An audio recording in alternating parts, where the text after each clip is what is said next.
Welcome back to सुबह सवेरे पाकिस्तान। अब हम बात करेंगे अल्लाह ताला की अल्लाह ताला ने बहुत सारी नेमतें दी हैं, लेकिन उनमें से एक अनमोल जो नेमत है वो हमारी बिनाई भी है।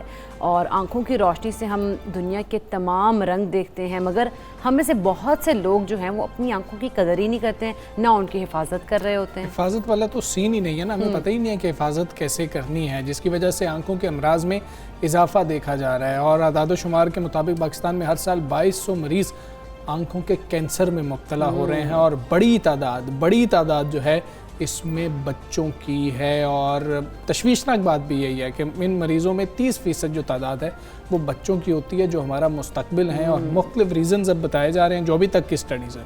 बिल्कुल ऐसी हमजा माहिर अमराज़ चश्म कहते हैं कि आँखों के जो कैंसर है उसके इलाज जो है वो भी बहुत ज़्यादा ही पेचीदा होता है। और एक तरफ हम उसको कंट्रोल कर रहे होते हैं कैंसर को, और दूसरी तरफ हम इसको जो बिगड़ जाने वाले जो हिस्सा होता है उसको असली हालत में लेके आना होता है, तो वो बड़ा काफ़ी डिफ़िकल्ट सा काम हो जाता है। और माहिरीन ये भी कहते हैं कि आँख में हल्का सा उभार या ना समझ आने वाली तकलीफ़ महसूस हो तो फ़ौरी अपना चेकअप कराएँ, इसको बिल्कुल भी इग्नोर नहीं करना चाहिए। अच्छा, अब ट्यूमर या सरतान को रोकना पहला चैलेंज होता है। अगर ये फैल जाए तो आँख ज़ाया भी हो सकती है, और गफलत के नतीजे में मौत भी वाक़ई हो सकती है। और बड़ी तादाद बच्चों में होना, ये बहुत हैरत की बात है कि बच्चों में आँख के कैंसर की शरह इतनी ज़्यादा है। इसकी वजूहात क्या हैं, क्या स्टडीज़ अब तक हुई हैं, और किसी शख्स को मतलब कि डायग्नोज हो जाए कैंसर है तो क्या पाकिस्तान में इलाज भी मौजूद है या नहीं है। माहिर अमराज़ चश्म डॉक्टर अरसलान हमारे साथ मौजूद हैं, उनसे जानने की ये तमाम बातें कोशिश करेंगे। डॉक्टर साहब अस्सलाम वालेकुम। Good morning. डॉक्टर साहब, बच्चों में कहा जा रहा है कि आँख का जो कैंसर है इसकी शरह बढ़ती चली जा रही है और तशवीशनाक हद तक बढ़ रही है। पाकिस्तान में भी ऐसा ही है स्टडी के मुताबिक, और दूसरा वजह क्या है? देखिए, एग्जैक्ट 100% तो कैंसर एक ऐसी चीज़ है जिसमें आप हमेशा उसके रिस्क फैक्टर्स या उसके जिन चीज़ों की वजह से वो हो सकता है वो तो आप लेबल कर सकते हैं, लेकिन कोई एक चीज़ पिन पॉइंट करना उसमें अक्सर पॉसिबल नहीं होता। हाँ, ये चीज़ें ज़रूर हैं कि जो रिस्क फैक्टर हैं हम उनको कम करने की कोशिश करें।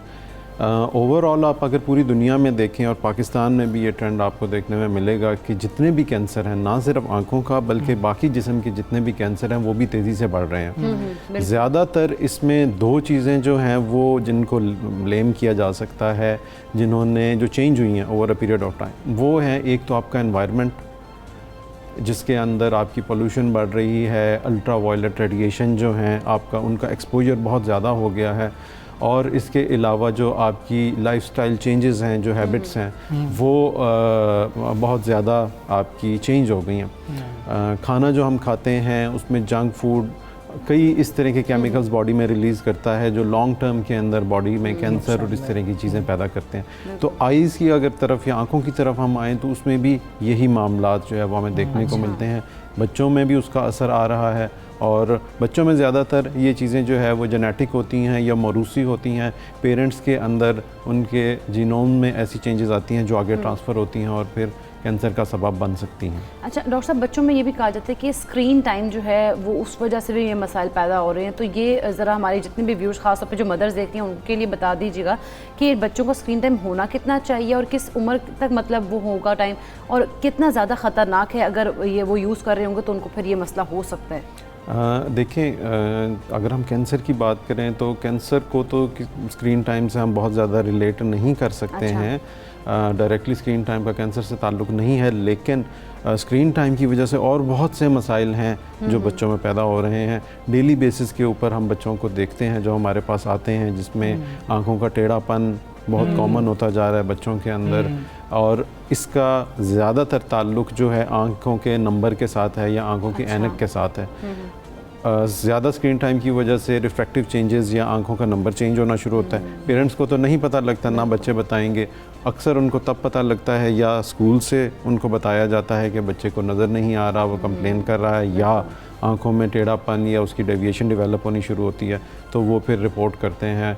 और मसला ये है कि जब ये चीज़ें एक दफ़ा शुरू हो जाती हैं तो इनको बैक ट्रैक करना, इनको वापस लेके जाना तकरीबन नामुमकिन हो जाता है। हाँ जी, ठीक है। इसलिए बेहतर ये होता है कि पहले प्रिवेंशन एहतियात कर लीजिए। हाँ जी, अच्छा, आइडियली और जो रिकमेंडेड है, कितने साल का जो बच्चा है उसका स्क्रीन टाइम कितना होना चाहिए? मतलब कि वैसे तो बच्चों को नहीं कोशिश करनी चाहिए कि मोबाइल भी उस तरह से यूज़ ना कर रहे हो और टीवी भी ना देख रहे हो, लेकिन फिर भी कितने उम्र तक उनको कोशिश करना चाहिए कि दूर रखा जाए? देखिए उसमें WHO जो वर्ल्ड हेल्थ ऑर्गेनाइजेशन, उसकी जो रिकमेंडेशंस है वो मैं आपको बता देता हूँ। 2 साल से नीचे तो एब्सोल्युटली कॉन्ट्राइंडिकेटेड है, यानी कि आप दे ही नहीं सकते हैं। अच्छा, ठीक है। और 5 साल से नीचे 1 से 2 घंटे मैक्सिमम, इससे ज़्यादा नहीं। तो और हम अब देखते लेकिन हैं अब कि आप बच्चे देख तो लें, 2 साल की अब आप लेकर इसी को देख लें कि हम खुद ही ये गाइडलाइन अनइंटेंशनली वायलेट कर रहे हैं। कोविड के दिनों में ऑनलाइन क्लासेस भी शुरू हो गई हैं, तो नेचुरली ना चाहते हुए भी हम वो रिकमेंडेशंस वायलेट कर रहे डॉक्टर साहब, हैं। हम कैंसर की बात कर रहे हैं, आंखों जी। के कैंसर की अलामात क्या होती हैं और पाकिस्तान में इलाज मौजूद है? देखें ये एक बहुत ही एक अंडर डिस्कस्ड और अंडर ट्रीटेड सा टॉपिक है पाकिस्तान के अंदर। कैंसर जिस तरह बाकी सारे अच्छे तरीके से ट्रीट हो नहीं पा रहे हैं, उसमें अगर हम आंखों की बात करें तो अनफॉर्चुनेटली पाकिस्तान के अंदर कोई सा भी सेंटर ऐसा मौजूद नहीं है जो आंखों के कैंसर को ट्रीट करता हो। अभी कुछ सुनने में आ रहा है कि कुछ 1-2 जगहों के ऊपर इस तरह के हॉस्पिटल्स जो है जो आंखों से रिलेटेड कैंसर्स को ट्रीट कर सकते हैं, वो डेवलपमेंट की तरफ जा रहे हैं।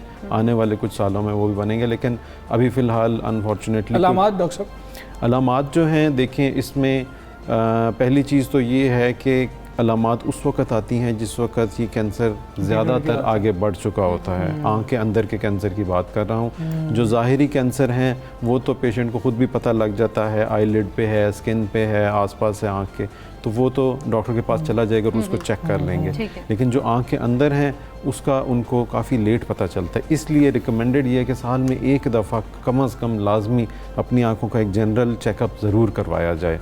बाकी नज़र का कम होना, आंखों के आगे अक्सर फ्लोटर्स वगैरह उनका आना, फ्लैशेस ऑफ लाइट, सर में दर्द भी एक रीज़न होता है? सर में दर्द का डायरेक्टली आंखों से ताल्लुक़ नहीं है, लेकिन आंखों के पीछे जो ब्रेन में अगर कोई ट्यूमर है तो उसके साथ बिल्कुल हेडेक हो सकता है। ठीक है, जी बिल्कुल। जैसे से डॉक्टर साहब कहा जाते हैं कि जो इसका ट्रीटमेंट है वो बहुत ज़्यादा पेचीदा होता है, तो जो कैंसर का है, आई कैंसर का, जी। तो पाकिस्तान में इस तरह से ट्रीटमेंट नहीं है, तो फिर उसके लिए अगर खुदा ना हो इस तरह के कोई केसेस हो तो फिर उनको बाहर रिकमेंड कर दिया जाता है। पाकिस्तान में फिलहाल देखिए पाकिस्तान में ये तो मैं नहीं कहूँगा कि 100% और नेचुरली पेशेंट हैं, डॉक्टर्स के पास नॉलेज भी है, सिर्फ एक स्पेशलाइज्ड फैसिलिटी जिसमें अंडर वन रूफ आपको सारी चीज़ें मिलें वो नहीं है। स्कैटर्ड हैं, कहीं से आपको कुछ ट्रीटमेंट मिलेगा, कहीं से कुछ ट्रीटमेंट मिलेगा।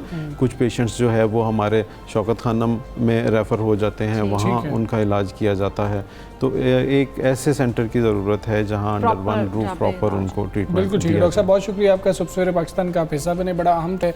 और पाकिस्तान में इसका इलाज उस तरह से अंडर वन रूफ जो है मौजूद नहीं है, लेकिन अपनी आंखों का आप लोग बहुत ज़्यादा ख्याल रखें, अपने बच्चों का बहुत ज़्यादा ख्याल रखें। हम आगे बढ़ते हुए बलूचिस्तान में जो सियासी बहरान है शिद्दत इख्तियार कर रहा है उस पर बात करेंगे। नाराज़ अरकान असम्बली ने वज़ीर आला जाम कमाल के ख़िलाफ़ तहरीक अदम एतमाद लाने का फ़ैसला भी कर लिया है, और ये कहा जा रहा है कि जी कि 2 रोज़ के बाद जो है ये तहरीक अदम एतमाद लाई जाएगी। बिल्कुल इसी हवाले से हम बात करेंगे। तर्जुमान बलूचिस्तान हुकूमत लियाकत शहवानी साहब मौजूद हैं। अस्सलाम वालेकुम, गुड मॉर्निंग शहवानी साहब। बलूचिस्तान की सियासत में आखिर इतना उतार चढ़ाव हमें नज़र आ रहा है, ये क्यों है, इसकी वजह क्या है? और हालिया सियासी बहरान की वजह से भी नुकसान अगर हम देखा जाए तो वो आवाम का ही हो रहा है, गवर्नेंस मुतासर हो रही है। देखिए इस तरह के इकदाम से यकीनन गवर्नेंस मुतासर होती है, आवामी फलाह बहबूद के जो काम हैं उनमें तहत्तुल आती है, मायूसी फैलती है, इस बात पे तो कोई शक नहीं है। लेकिन ये इंशाल्लाह इसको तवालत नहीं मिलेगा, और भरपूर कोशिश कर रहे हैं कि हमारे जो नाराज़ दोस्त हैं उनको मनाने में कामयाब हो जाएं। और 3 सतहों पे हम अपने दोस्तों से इंगेज हैं। एक तो मुसालती कमेटी है जिसको चेयरमैन सेनेट सादिक संजरानी साहब ऐड कर रहे हैं, उसमें हमारे सेनेटर MNAs हैं, वो भी कोशिश कर रहे हैं, और हमारे मिनिस्टर्स जो कोलिशन पार्टनर्स हैं, मिनिस्टर्स हैं, MPAs और कुलीग्स हैं हमारे इन्हीं नाराज़ दोस्तों के, अपने तौर पे वो भी इंगेज्ड हैं। और तीसरे सतह पे वज़ीर आला बलूचिस्तान जाम कमाल साहब फर्दन वो जो हमारे नाराज़ दोस्त हैं उनसे मुलाकातों का उनका सिलसिला जारी है। तो उम्मीद ज़ाहिर कर रहे हैं हम कि इंशाल्लाह बर्फ़ पिघल जाएगी और दोस्तों को बनाने में कामयाब। ठीक है शहवानी साहब, लेकिन जो नाराज़ अरकान असम्बली हैं वज़ीर आला जाम कमाल के ख़िलाफ़ वो तहरीक अदम एतमाद लाने का ऐलान कर रहे हैं। सरदार अख्तर मंगल को देखें, वो भी कह चुके हैं कि धक्का देने का मौका मिला तो धक्का देंगे। ऐसे में आपको लग रहा है कि अब भी गुंजाइश रह गई है कि शायद अदम एतमाद कामयाब ना हो? देखिए, सरदार अख्तर मैंगल साहब का ताल्लुक अपोजिशन से है और अपोजिशन से धक्का और खड्डे खोदने के अलावा किसी भी गवर्नमेंट को कोई और उम्मीद नहीं होती, चाहे बलूचिस्तान गवर्नमेंट है या कहीं और। अपोजिशन का तो काम ही यही है कि गवर्नमेंट के अच्छे कामों में रखना डालना, क्रिटिसाइज करना, डिसक्रेडिट करने की कोशिश करना, और जब कभी मौका मिले तो धक्का लगाना, खड्डे खोदना। लेकिन जाम कमाल साहब स्टेबल हैं, किसी भी अख्तर मैंगल साहब के धक्के से वो नहीं हिलने वाले, उस पर कोई असर नहीं पड़ेगा। हाँ, अलबत्ता हमारे जो नाराज दोस्त हैं उन्हें ऐसा नहीं करना चाहिए। बिल्कुल, लेकिन अगर हम वानी साहब बात करें बलूचिस्तान में तरक्याती स्कीम्स के हवाले से, तो उनकी भी सियासत आपके सामने ही है। कहीं माइनस जाम कमाल खान नारा लगाने वाले नाराज अरकान के पस पर्दा कुछ ऐसे ही तहफ़्फ़ुज़ात तो नहीं है? तहफ़्फ़ुज़ात पस पर्दा क्या है, उनके दिल में क्या बात है, उन्होंने कल बल्कि परसों अपने मीडिया टॉक में भी बयान नहीं किया। और उन्होंने जो बयान किया लुबाब ये कि वज़ीर आला बलूचिस्तान जाम कमाल साहब मिनिस्टर को ज़्यादा वक्त नहीं देते, MPS साहबान को ज़्यादा वक्त नहीं देते और वो ज़्यादा वक्त तलबगार हैं। अगर ये एक डिमांड है इस पे, तो वज़ीर आला साहब ने, उसकी कमेटी ने, दोस्तों ने, सब ने 12 नाराज़ अरकान को कह दिया कि आप शेड्यूल बनाएं जो आपको अच्छा लगता है, जितना टाइम। ठीक है, वो लोग नहीं मान रहे हैं ना शमानी साहब, वो मान ही नहीं रहे रियाला साहब की बातों को। तो फिर आपके जब पार्टी के अपने अरकान शिकवा कर रहे हैं, वो कह रहे हैं कि हम इस्तीफे दे देंगे, हम तो इकट्ठे हैं, तो ये मतलब बहुत ज़्यादा गलत हो रहा है। लेकिन ऐसे में क्या नया कायदे ऐवान पार्टी मुंतखब कर ले, ये ज़्यादा मुनासिब नहीं? देखिए, पहले कोई गलती तो साबित कर लेना। कोई आज जाम कमाल साहब के जो मुखालिफिन हैं वो भी उन पर करप्शन के चार्जेस नहीं लगा सकते। तीन करैक्टरिस्टिक्स हैं जाम कमाल साहब की 3 सालों में। हम पब्लिक इंटेलिजेंसिया मीडिया जिस हवाले से उनको आइडेंटिफाई करते हैं, रिकग्नाइज करते हैं, वो ये है कि जाम कमाल साहब करप्ट नहीं है। वो ये है कि सेकंड कि जाम कमाल साहब टायरलेसली 17-18 घंटे रोज़ाना काम करते हैं।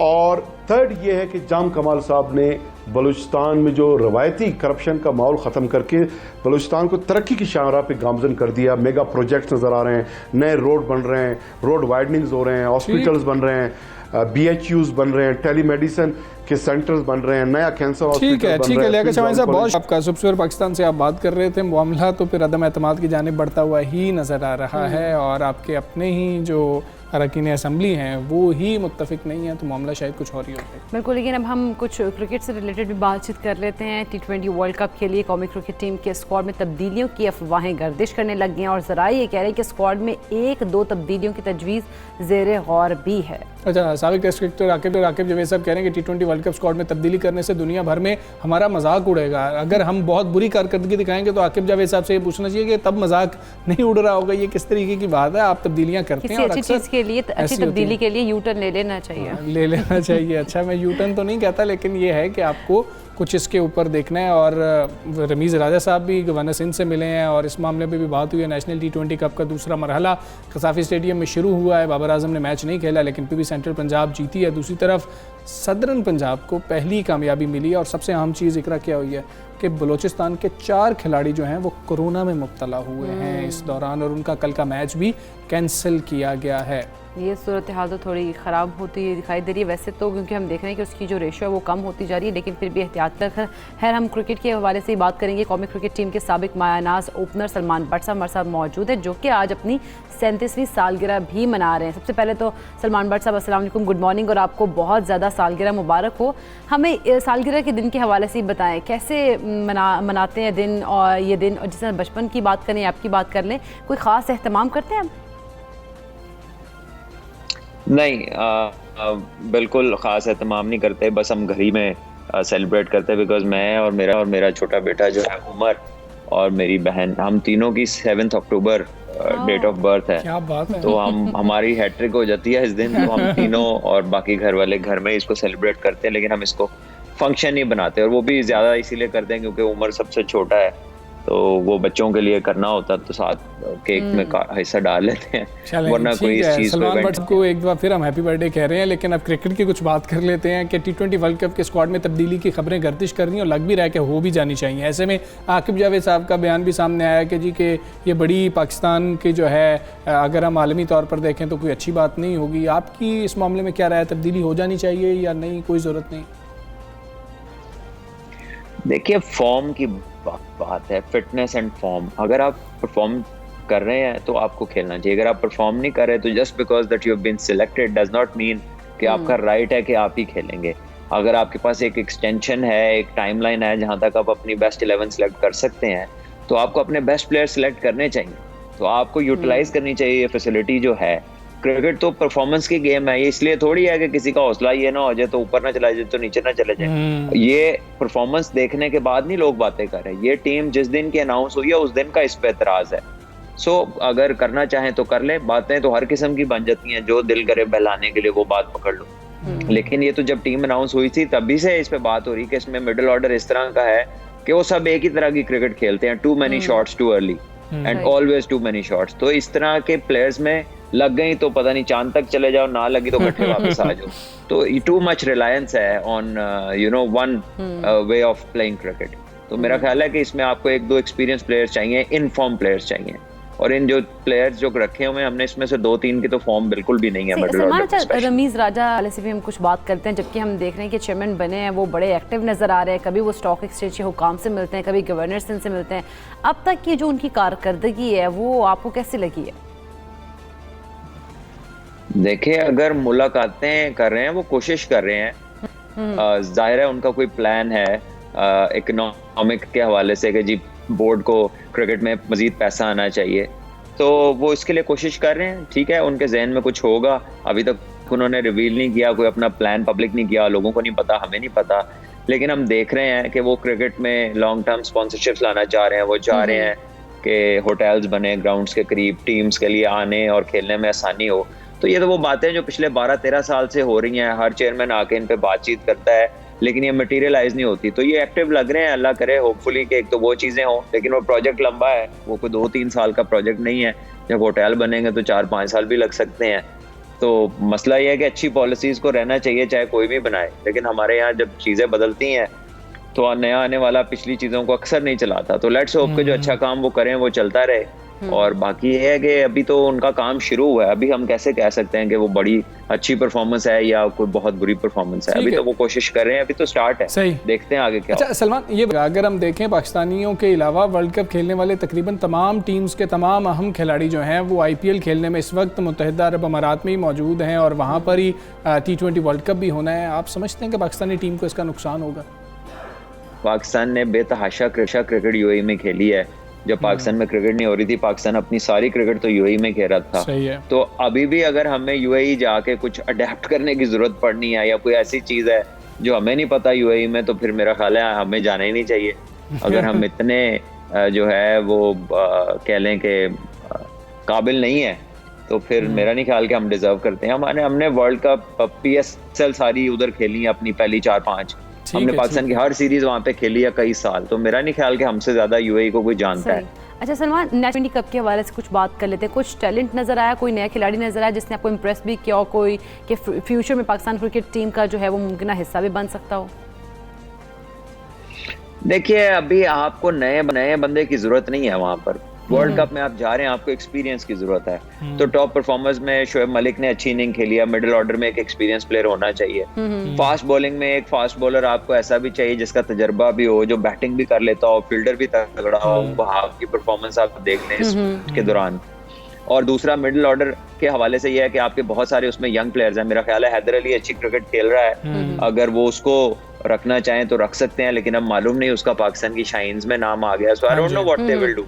लेकिन ये वो लड़के हैं जिन्हें थोड़ा बहुत, किसी को हैदर अली को साल का एक्सपीरियंस है, बाकियों को तो बहुत ज्यादा है। वहाब और शोएब मलिक को जो इनको होना चाहिए, तो ये तो मैंने तब भी कहा था जब टीम अनाउंस हुई थी।